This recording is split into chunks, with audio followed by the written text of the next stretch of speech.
Alors nous demandons à Éric Chesson de venir présenter, transmettre le savoir médical grâce au numérique et aux nouvelles technologies, le futur de l'humanitaire. Normalement c'était à la fin, donc c'était plus logique, mais il y a des obligations, des impératifs. Merci infiniment d'avoir accédé à ma demande. Monsieur le Président, chers collègues, chers amis, alors, le futur de l'humanitaire, je n'en suis absolument pas persuadé. Par contre, je vous assure, j'ai énormément de doutes. Pourquoi j'ai énormément de doutes? Parce que depuis maintenant 30 ans, nous avons fait Médecins du Monde à quelques-uns, puis la chaîne de l'espoir avec mon ami, mon frère, mon maître Alain Deloche. Et pour la première fois, il y a un mois et demi, après le congrès de chirurgie à Porte-Maillot, l'ensemble des associations médicales françaises a eu le besoin de se retrouver. Médecins sans frontières, Médecins du Monde, Chirurgiens solidaires, la Guilde du Raid, la chaîne, etc. Pourquoi? Parce que l'époque actuelle devient extrêmement difficile. Elle devient extrêmement difficile et je voudrais placer ce topo dans ce cadre. Parce que je crois que c'est une motivation de plus. Et ce topo, c'est non pas à la chaîne on fait ça, mais simplement je voudrais partager les doutes, les réflexions, mais aussi la certitude qu'il faut qu'on bouge. Parce que si nous ne bougeons pas, je vous assure que ce monde devient de plus en plus inaccessible pour nous, pour aller là-bas, et pour eux, pour venir vers nous. C'est-à-dire, je le place, ce topo, uniquement dans le nord-sud, ce qui nous intéresse. Alors, comment est-ce que...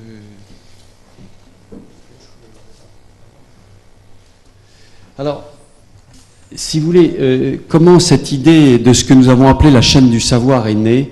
Elle est née d'une rencontre chez Google. Nous étions avec Carlo D'Azzaro Biondo, qui est dans le top 5 des dirigeants de Google. Et nous nous sommes dit qu'il fallait à tout prix que nous fassions quelque chose, que les outils numériques étaient peut-être cette chance qui nous manque actuellement face aux problèmes que j'ai déjà évoqués. Et le problème, c'est que dans le numérique, beaucoup de nous ont des idées, souvent des très très bonnes idées, parce qu'ils sentent que quelque chose se passe avec ces smartphones, avec toute cette technologie, mais que nous sommes chirurgiens, et je dirais entre guillemets que chirurgiens, et que nous avons besoin des ingénieurs. Et c'est là le mérite de la rencontre avec Google et de la création de cette chaîne du savoir sous cette impulsion, c'est d'avoir maintenant à la chaîne des ingénieurs polytechniciens qui peuvent, avec également Agathe qui est là, et qui peuvent, si vous voulez, mettre en musique ce que nous ne savons pas. Ce n'est pas notre travail. Alors, je reprendrai ce que disait notre collègue de Saint-Étienne qui vient de parler. Il l'a mis en conclusion, mais il aurait pu le mettre aussi en introduction. Je vous assure nous parlons quelques jours après ces événements à Paris. C'est simplement la carte du Quai d'Orsay de octobre. Est-ce que vous voyez le nombre de pays où nous sommes? Et je pense que peut-être quelques pays en jaune sont devenus en rouge. Et il ne reste en vert, vous voyez, il reste très peu de choses. Et ceci nous impacte terriblement. J'étais le dernier mois d'abord à Kaboul et également au Kurdistan. Là, nous avons annulé toutes nos missions actuellement à Kaboul. Nous annulons à peu près, nous l'avons partagé avec nos collègues des autres associations que j'ai nommées tout à l'heure, nous annulons environ 30% de nos missions actuellement. Au dernier moment, car menaces, car problèmes que vous imaginez tous. Ceci survient également dans un contexte très particulier, c'est que le monde est de plus en plus connecté et que vous voyez qu'il y a un progrès considérable du numérique et qu'on sait qu'à peu près 2 Africains sur 3 seront connectés. Et vous voyez la progression de la couverture dans 5 ans pour le numérique, pour la 3G, et vous voyez que paradoxalement, l'électricité ne suit pas. C'est-à-dire que le boom de cette couverture numérique peut être une chance pour nous. Alors, je vais juste essayer, non pas pour vous dire on fait ça, c'est formidable, non, nous avons essayé sur différents sujets d'appliquer ce numérique, mais vraiment de l'appliquer sur le terrain, non pas d'avoir une idée comme nous en avons tous, et on s'aperçoit que ça ne marche pas là-bas, parce qu'il manque la fiche, il manque le ceci, il manque le... Et donc, nous sommes partis sur des sujets pratiques. Et comme je vous disais, donc, dans 5 ans, 2 personnes sur 3 seront connectées dans le monde, et ceci doit être un des choses qui guident notre réflexion aujourd'hui. Alors, le premier sujet, il s'appelle ECOS. C'est un programme, une application numérique que nous avons mis au point et qui commence à bien fonctionner. Et peut-être que Marc Gentilini, dans lequel nous occupons les mêmes locaux à Brousset, assiste peut-être à la séance du mercredi où est notre ami Daniel Sidi. Et je vais vous expliquer qu'est-ce que le programme, le projet ECOS. Le projet ECOS, c'est simplement... si vous voulez, de faire des consultations d'échocardiographie pédiatrique à distance grâce au live streaming. Alors, une fois qu'on a dit ça, qu'est-ce que c'est? Vous savez que pour la chirurgie cardiaque, l'écho cardiaque, c'est le juge de paix.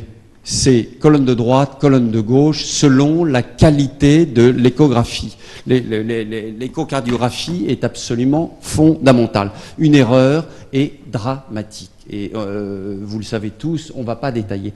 Alors, vous avez... est-ce que j'ai quelque chose pour... Ah, pardon, excusez-moi.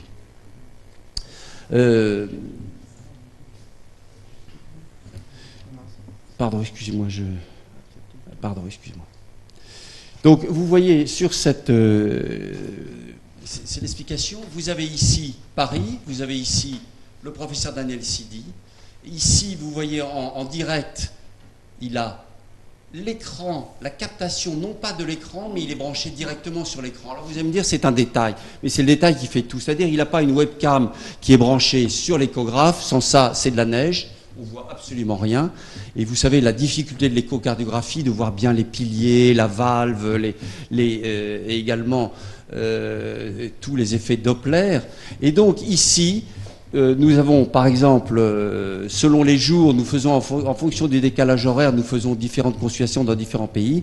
Là, on est avec Phnom Penh, avec le décalage horaire. Et vous avez à l'hôpital Calmette, au centre que nous avons fait, que connaît bien notre ami Claude, je le vois qui sourit. Vous avez un élève, un cardiologue, étudiant ou non, qui a la sonde posée sur le thorax de l'enfant, et la captation est directe, et Daniel est comme s'il tenait la sonde. Alors, un petit film pour vous expliquer. Bon, vas-y, fais l'écho, mais essaye de parler dans le micro. Oui.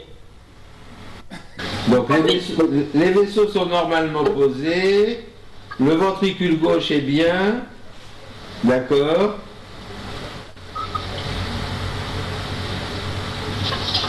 CIV trabéculé probablement, non? Voilà, là. Bon. Voilà, très bien.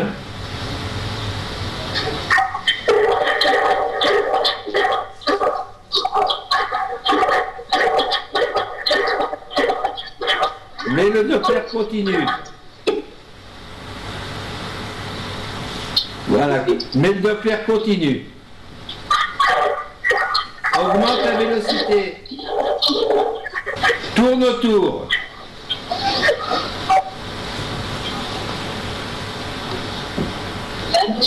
Voilà, d'accord. Ah oui, elle est large. D'accord, elle est large. Large, c'est IV trabéculé. Moi, je pense que la meilleure stratégie pour cet enfant, c'est de lui faire un cathétérisme avec la possibilité de fermer au cathé la CIV, parce qu'il y a des bonnes berges. Donc, je ne sais pas si... Je ne continue pas, mais vous voyez parfaitement l'idée. Alors ensuite, donc consultation tous les mercredis, selon les décalages horaires. On fait plusieurs pays. On peut faire dans le même décalage horaire le Mozambique, la Côte d'Ivoire et le Togo. Et donc un certain nombre de patients sont réunis. Et alors, Ensuite, quelle est la suite? La suite, c'est d'essayer de faire une plateforme, et donc vous avez sur votre téléphone ou votre smartphone, vous vous inscrivez en tant qu'expert, et ensuite, vous vous connectez, soit vous êtes un expert, soit un pays qui souhaite s'inscrire. Et donc, en fonction des décalages horaires, vous arrivez à vous brancher, et ensuite, cette plateforme vous permet de résoudre les différents problèmes techniques que vous avez. Parce que chacun de nous, enfin moi pas, par exemple, si vous me dites de faire ça, je ne sais pas. Et donc, que ça soit par exemple un pays qui veut s'inscrire nouvellement, que ça soit la Tanzanie, il se connecte. Et au fur et à mesure, selon l'appareil qu'il a, le Philips, le Siemens, le Toshiba, etc., il va suivre la fiche technique pour arriver à être sur cette plateforme. Et une fois qu'il est sur la plateforme, il peut rejoindre les experts et se mettre en relation, selon le décalage horaire, avec les experts. Les experts, je vous ai parlé de Daniel Sidi parce que c'est un compagnon de longue date de la chaîne et que ça nous a permis de mettre avec l'ingénieur au point ce système. Et ensuite, nous avons d'autres experts qui sont en Afrique du Sud, qui sont à Boston, qui sont à Munich, qui peuvent être dans de multiples pays. Et vous pouvez même le faire de chez vous, puisque vous avez la captation. Mais si vous voulez, c'est très simple, sauf que si vous n'avez pas l'ingénieur eh ben ça ne marche pas. Enfin, moi, c'est notre constatation de longue date. Alors, ce projet ECOS, vous voyez par exemple, nous venons de le mettre en place au Mali, qui est un nouveau pays, qui a grand besoin, qui est dans une solitude, et nous avions l'exemple de chirurgiens solidaires, ils ont besoin de ce contact. Et nous avions un vrai problème de connexion, et donc nous avons contacté par Google, par Carlo Dazzaro, nous avons contacté Stéphane Richard, et Orange nous a mis la connexion. Maintenant, ils peuvent. Mais vous voyez, c'est à chaque fois où éventuellement il faut envoyer un ingénieur pour que ça fonctionne. Alors ensuite, bien sûr, et ça sera l'objet de la discussion, nous sommes en train de le décliner sur d'autres sujets. C'est l'angiographie, c'est l'endoscopie, et c'est le troisième projet, c'est la chirurgie du live sur lequel nous progressons à pas de géant avec les casques de 3D. Et maintenant, je vais vous parler du deuxième projet qui est une autre illustration uniquement pour alimenter notre discussion. Je passerai plus rapidement puisque je ne suis pas obstétricien et je parlerai très très mal du sujet. Nous le faisons avec Rainer et avec Ouri, qui est le chef de service à Robert Debré. Et quelle est l'idée? L'idée, elle est très simple, c'est former les sages-femmes et les matrones, infirmiers et obstétriciens aux bases du sujet. Et vous savez parfaitement, et tous les obstétriciens vous le diront, c'est extrêmement difficile puisque la majorité n'ont absolument pas conscience de ce qui se passe. Ils tirent et ils poussent, sans avoir aucune idée de ce que donne la filière du bassin qui, lorsqu'elle est respectée, peut éviter les dégâts obstétricaux que vous connaissez. Alors, l'idée, c'est d'avoir fait une animation 3D, c'est un travail considérable. Rainer est un obstétricien qui a d'abord fait art et métier, et ça fait 30 ans qui collectionne toutes les images, et nous avons fait donc cette animation 3D, et que ce soit les matrones, les sages-femmes ou autres, ils ont l'application avec simplement les Google Cards, et vous savez que les Google Cards, ça vous permet d'avoir la vision en 3D, ça coûte $1. Nous mettons actuellement en place ce programme avec le ministère de la Santé et cette merveilleuse ministre de la Santé qui est à l'OMS, et donc nous le mettons en place au Sénégal, au Mali, comme pays test, et nous faisons ça également avec Médecins sans frontières. Alors, un exemple de cette animation. Alors, c'est l'accouchement normal.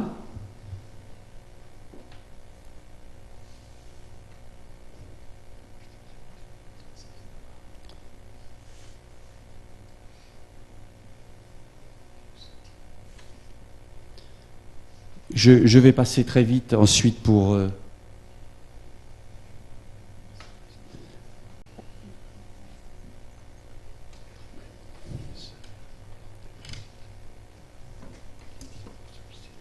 Alors ensuite, il y a, et de saisir la main de l'enfant qui correspond à lorsqu'il y a un problème obstétrical, et tout le bras à l'extérieur par une traction douce, transformant le diamètre biacromial en acromiothoracique de 3 cm inférieur. Le but de la manœuvre de Jacques Mier est de saisir la main de l'enfant qui correspond à l'épaule postérieure et d'amener tout le bras à l'extérieur par une traction douce, transformant le diamètre biacromial en acro... Excusez-moi, je ne m'attarde pas plus, puisque... si vous voulez, l'idée, c'est que ces matrones, ces sages-femmes, soient équipées d'un smartphone et puissent, en cas de présentation du siège, de présentation de l'épaule et autres, savoir ce qu'il faut faire, ce qu'il se passe, et essayer de leur expliquer cette anatomie en 3D qu'ils n'ont jamais perçue. Alors, nous sommes en train de retravailler l'ensemble de tous ces sujets. Nous travaillons ça avec la mise en place de cette application. C'est un travail considérable, ça demande des gros budgets.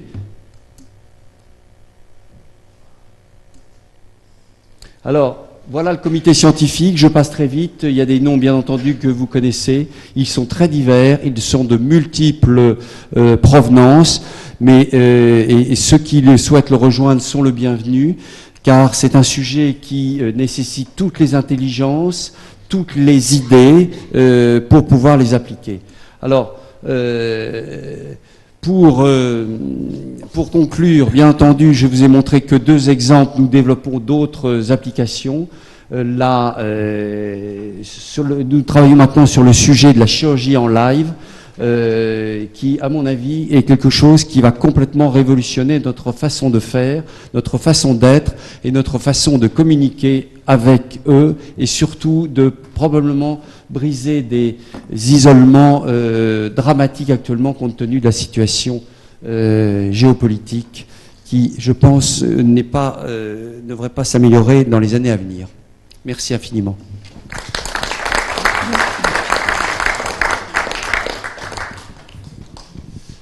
Philippe Marre, commentaire. Et si, c'est toi. Ah bon ? C'est marqué sur le papier, alors. Écoute, je te félicite de cette passionnante présentation qui était à la base un petit peu de notre réflexion sur l'organisation de la séance. Nous étions allés avec Djibril Sangaré voir ce que vous faisiez il y a 1 an pour justement nous nourrir un peu la réflexion de Djibril sur la formation de ses élèves qui nous disait, mes élèves à 600 km de Bamako ont des soucis, je ne peux pas y aller, personne ne peut y aller, il faut qu'ils se débrouillent. Avec les communications de ce type, je peux les accompagner mieux, et donc c'est ce qui l'intéressait. Ceci dit, il n'a sûrement pas progressé depuis dans ce domaine. Merci. Discussion, commentaire. On reste un peu pas sous le choc, mais sous l'émerveillement. Merci. Oui, juste plutôt un commentaire, effectivement, pour vous féliciter et pour vous dire moi j'étais très impressionné par ce que vous nous avez montré, mais mon commentaire, c'est sur le caractère plutôt universel de ce que vous nous avez montré.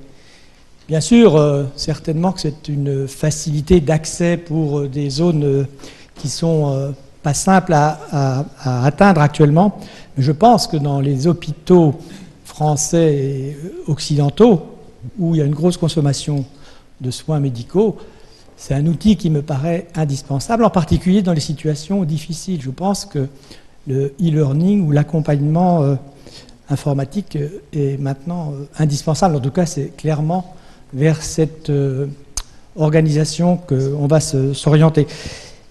Un exemple pour notre spécialité de chirurgie hépatobiliaire, et je parle en présence de 2 maîtres en particulier, pour les plaies des voies biliaires, pour l'interprétation des cholangiogrammes, je pense que plutôt que de faire souvent des choses qui vont rendre très difficile la situation, l'appel à un spécialiste par ce moyen pourra certainement réduire le coût et la gravité des catastrophes. Voilà, c'est simplement un commentaire. En tout cas, bravo, et on est là pour vous aider à développer ce genre de stratégie. Je suis également très, très admiratif de ce que vous faites. Je pense que c'est ce qu'il faut faire. Ma seule question est la suivante. Nous avons, je parle pour nous, nous avons les moyens aussi bien de regarder des images de salle d'opération que en salle d'opération de transmettre. Malheureusement, on communique avec Stockholm, avec Amsterdam. On n'est pas sollicité, on n'a aucun point d'appel en Afrique. On aimerait. Et que faire? On n'est pas les seuls, hein, je suis sûr, mais nos institutions hospitalières ne nous contactent pas. Vous parlez du ministère de la Santé. Est-ce que le ministère de la Santé recense les hôpitaux, les universités qui pouvaient participer? On n'a aucune demande. Je suis particulièrement heureux de votre question et il y a environ 4 mois, j'ai rencontré Martin Hirsch et je pense que cette idée ne peut être appliquée que sous... il faut résoudre quelques problèmes. Un, les contenus. Les contenus, nous sommes l'école française de médecine, l'école française de chirurgie. Ce contenu, le monde entier le souhaite. Deuxièmement, les tuyaux. Les tuyaux, c'est l'énorme problème. Quand nous avons Google et que nous avons Orange, et que Orange part une partie de l'Afrique, je pense que nous avons la possibilité de résoudre ce deuxième problème. Ensuite, nous avons le problème, et c'est là où je vous rejoins, c'est le problème de l'aval. Où sont les réseaux? Parce que le problème est cause. Il n'est possible que si vous avez quelqu'un qui est un de vos élèves et qui est capable de réunir d'abord des étudiants et ensuite 4, 6, 8, 10 patients pour bénéficier de du plus grand spécialiste en l'occurrence. Et donc c'est là, si vous voulez, où je pense que collectivement, nous avons, et l'Académie de chirurgie, à mon avis, a aussi une grande place là-dedans, c'est comment mettre en musique tout ça. Moi, si vous voulez, pourquoi je vous ai dit que j'ai vu Martin Hirsch? Parce que je pense que quand vous avez une plateforme comme ça, j'ai dit ECHO, mais ça peut être la même chose pour l'angio, pour les staffs et autres. Si vous avez une organisation, appelez-la comme vous voulez, vous l'appelez l'Académie de chirurgie, la chaîne de l'espoir, Médecins du monde ou peu importe. Mais si nous avions tous les vendredis soirs le programme de tous les blocs de la science publique. Je dis que la science publique, on peut parfaitement imaginer, à Villejuif sera fait une hépatectomie ceci, une scoliose par voie, un pancréas, et que vous le communiquez à nos amis qui sont en grande difficulté en Afrique en disant 18 heures, enfin 16 heures, hommes heure GMT, vous avez possibilité de voir une hépatectomie de tel type. Vous avez Jean-Noël Fabiani qui fait... C'est pas difficile. Et donc, moi, si vous voulez, moi je vous dis que par exemple, à la chaîne, on a les moyens. Parce qu'il faut 2 personnes, il faut alimenter la plateforme et autres. Quand vous avez Google derrière vous, et c'est là où je pense, si vous voulez, que nous sommes sur une réflexion collective. Quand nous avons autant de contenu, autant de gens qui souhaitent avoir accès à l'école française de chirurgie et à l'école française de médecine, et que nous avons cette possibilité, mais qui est une possibilité transversale, elle n'est pas l'idée d'une association ou autre, je pense que nous avons une force, et là, je m'excuse, mais ce n'est pas un gros mot, je pense que nous avons une force médicale, chirurgicale, mais aussi politique. Politique avec un grand P, qui actuellement n'est pas un vain mot. Et je trouve, si vous voulez, que nous pourrions avoir un projet qui, en plus, ne serait pas très budgétivore, puisque ces interventions, elles existent. Ces grands staffs, ils existent. Et bien, si vous voulez, ouvrons. Mais à ce moment-là, il faut un endroit où il y ait 2, 3, 4 personnes qui colligent les informations et qui les mettent sur le réseau. Et donc, c'est moi, si vous voulez, quand je vous dis chirurgie en live, j'ai pas voulu dépasser le temps. Mais pour moi, ce serait le staff de l'école française de chirurgie.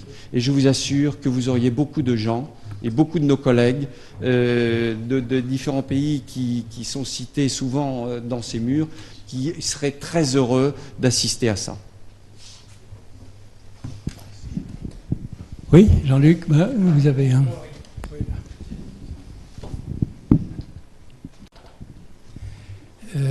Oui, mais alors merci pour cet exposé. C'est sûr que quand on voit ça, c'est une révolution, bien évidemment. c'est une révolution complète qui remet en cause toute notre façon de concevoir l'action chirurgicale humanitaire, qui va remettre en cause également toute la façon de fonctionnement des ONG dans les années à venir, ça c'est clair. On ne fera pas de retour en arrière. Quand on a vu ça, on sait très bien que c'est en route et on va continuer. On est bien tout à fait d'accord. La seule chose que je voulais mettre en complément, et peut-être par nostalgie, à ce moment-là, peut-être que c'est un peu dépassé, mais il y a aussi dans le compagnonnage chirurgical, je dirais, un aspect humain. C'est-à-dire qu'on a créé petit à petit, on a échangé sur des difficultés de gestes, sur des petits trucs. Par exemple, rentrer un trocard, parce qu'on était enseigné tout à l'heure, rentrer un trocard sur un film, ça va tout seul. Quelquefois, il faut simplement tenir la main, faire des petites choses que l'on ressent. Cet aspect humain, je dirais, de la communication chirurgicale, me paraît très important à garder aussi. J'ai bien conscience, et je suis bien placé pour le savoir, j'ai bien conscience qu'on ne pourra plus aller partout. On ne peut plus aller partout, surtout quand on fait de la formation sur le long terme, ça c'est clair. Mais je crois que chaque fois qu'on peut aller quand même, cet aspect humain est un complément, je dirais, indispensable. Juste une réponse très brève.